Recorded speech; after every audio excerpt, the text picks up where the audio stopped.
This is the story that dates back to 2008, when after serving in the Israeli Navy, Adam Newman shifted to New York. And to kickstart his work, he rents an office. But while working there, he saw some space is unoccupied in the office. He talks to the landlord to rent it to someone. Luckily, from this he met Miguel McKelvey. And after brainstorming together, they got an idea of co-working space. And implementing the idea, they refurnished the blank office space of their building and started giving it on rent. And they named this business Green Desk. Their business was profitable and also growing with good speed. Seeing this, their landlord told them that he has one more empty building. Can you operate that building on the same business model? And after 2 years, business was going really good and they sold this business to their landlord for $2 million.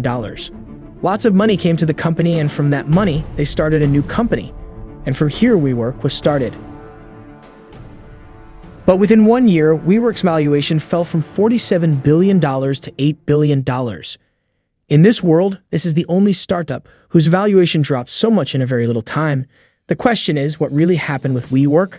The startup's value, which was $47 billion in 2019, it's now much near to bankruptcy in 2020. Adam and Miguel started WeWork, and within 6 months, with $17 million funding, they expanded WeWork speedily. In 1 year, the company doubled its size, and in 2013, they become a unicorn whose valuation crosses $1 billion. And you know what's more shocking? In the next 2 years, its valuation crossed $10 billion. So the question is, what was so special about WeWork that its valuation was pumping at such speed? And if everything was going great, then why did this company fail? Community entrepreneurship. On this one thing, Adam and Miguel started WeWork. They believe that there should be some place in this world where like-minded people can meet and create something big. And not just one, but many places like this should exist. Isn't the idea fascinating? And why not? Because till 2013, nobody thought or heard of co-working. An idea that connects lakhs of entrepreneurs. Won't you invest in such an idea? Thinking the same, many investors enormously invested in WeWork.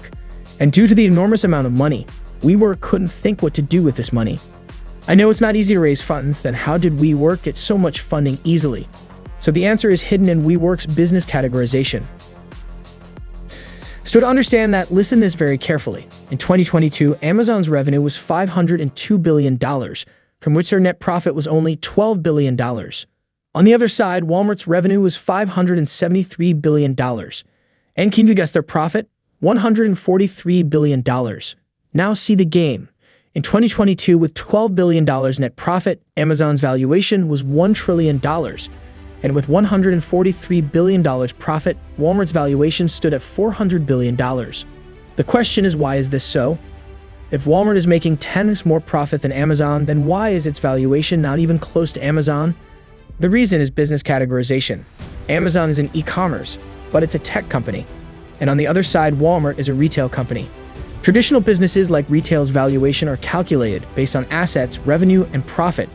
But this is not the case with tech companies. Tech companies' valuation is calculated not based on revenue or profit, but potential. Amazon's valuation is not high because of profits, but it has the potential to control the world. And today they are doing it.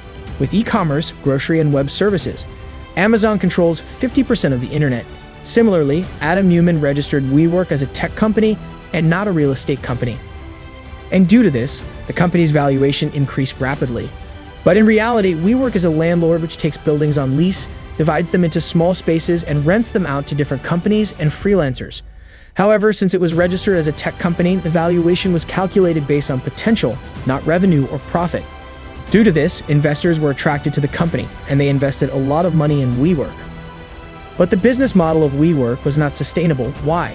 Because WeWork makes 9 to 20-year lease agreements with office space buildings.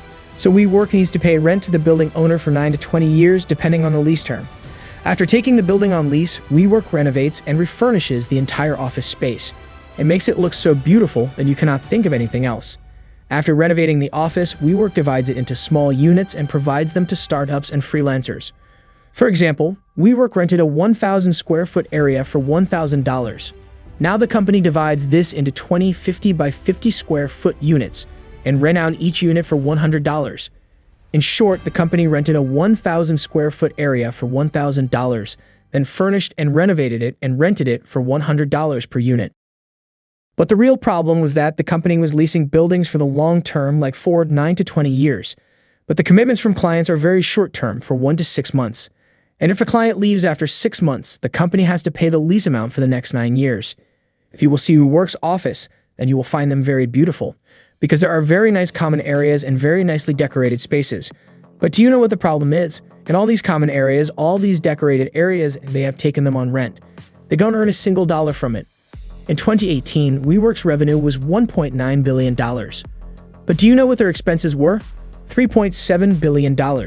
This means that in 2018, WeWork had $1.9 billion in losses.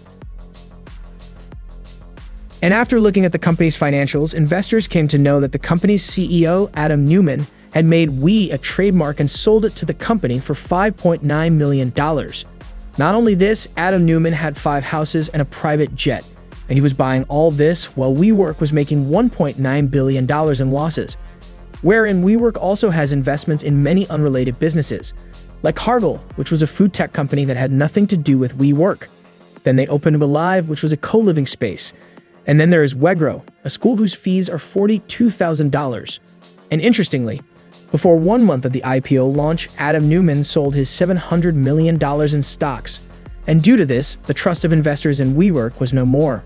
Now investors didn't trust company's business model or CEO. And time by time, the company, whose valuation was $47 billion, came to less than $7 billion. In 2016, Adam Neumann meets SoftBank founder Masayoshi Son, and Masayoshi gets impressed by him. And with this belief, he invests $4.4 billion in WeWork. But after WeWork's valuation dropped, it was important to save the company. And to save the company, Masayoshi's son invested an additional $5 billion. And then firstly, they acquired Adam Neumann's stake of $1.7 billion, fired him from the company, and took over the company's control. And now the company had to restructure its business model to focus on its core co-working services. Despite this, the damage was already done, and the company's reputation had been tarnished. This serves as a cautionary tale on the importance of sustainable business models, transparency, and proper categorization of the company. It is crucial for a startup to have a clear understanding of its business model and to communicate it accurately to potential investors. Additionally, it's important for startups to have a sustainable business model that generates profits and not just potential, as this is crucial for the long-term success and survival of the company.